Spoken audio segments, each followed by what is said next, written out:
Hi friends, कसे आहेत तुम्ही सगळेजण? तर आज आपण असं एक प्रोडक्ट बघणार आहे जे आपल्या दररोजच्या वापरासाठी खूप उपयुक्त असे आहे, जे मिशोवरून किंवा तुम्ही असे लोकल मार्केटमधून पण आणू शकता. हे आपल्या किचनमध्ये यूज होणारं असं रॅक किंवा असं काही किचन ॲक्सेसरीज असं तुम्ही बोलू शकता. जे मस्तपैकी आपल्याला यूज होऊ शकतं आणि 200 ते 250 पर्यंत हे आपल्याला भेटू शकतं. तर बघा, हे रेक्टेंगल असं स्टँड आहे हा, जो तुम्ही कोणत्याही मल्टिपल यूजसाठी यूज करू शकता. आपल्या किचनमध्ये टोमॅटो वगैरे भाजी असते किंवा फ्रुट्स असतात, ते धुवून मस्तपैकी त्याचं पाणी, कारण स्टँड असल्यामुळे ते खाली डायरेक्ट चिपकणार नाही आणि मस्त त्याच्यावर म्हणजे राहील पण आणि पाणी मस्त निथळून पण जाईल. तसेच तुम्ही चपाती वगैरे किंवा पोळ्या वगैरे अशा केल्यावर त्याच्यावर तुम्ही टाकू शकता. तर इथे बघा मी ॲपल ठेवलेले आहेत. तुम्ही हे धुवून मस्तपैकी असे ठेवू शकता सुकवून.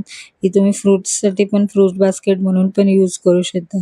आणि ते पटकन म्हणजे जास्त आपले धुवून ठेवले तरी सुद्धा मस्तपैकी असे आणि स्पेस पण मोठी आहे. त्याच्यामुळे हे असं आपल्याला रोजच्या यूजला असं होऊ शकतं. तर इथे मी तुम्हाला टोमॅटो पण करून दाखवते. म्हणजे भाज्या वगैरे आपण धुवून भाज्यामध्ये सगळं हे टोमॅटो वगैरे कधी-कधी कच्चे वगैरे असतात. तर तुम्ही असे याच्यामध्ये ठेवले तर ते बाहेरच ठेवून मस्तपैकी पिकतात पण आणि आपण हे बाहेर असं जास्त खराब पण होणार नाही, कारण त्याच्यातून पाणी पूर्णपणे निघून जाईल. असं स्टँडसारखंच आहे.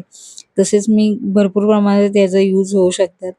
तुम्ही फ्रुट्स वगैरे हे भाज्या तर झाल्याच, तसेच आपण चपात्या गरम-गरम डायरेक्ट याच्यामध्ये टाकतो. त्याच्यापेक्षा आपण ह्याच्यामध्ये ठेवलं तर त्याच्यातलं पाणी निघून जाईल. चपात्या चांगल्या होतात. तसेच पुरणपोळ्या, पुरी वगैरे ह्या गोष्टी पण तुम्ही हे स्टँड असल्यामुळे आपल्याला कसं याच्यावर राहू शकतं. म्हणजे डायरेक्ट त्या किचन ओट्याला चिपकत नाही. त्याच्यामुळे त्याच्यातलं मॉइश्चर किंवा पाणी आपलं निघून जातं आणि आपल्या चपात्या वगैरे चांगल्या सॉफ्ट होतात आणि म्हणजे एकमेकाला ते चिकटून त्या अशा नरम किंवा चिकट होत नाही.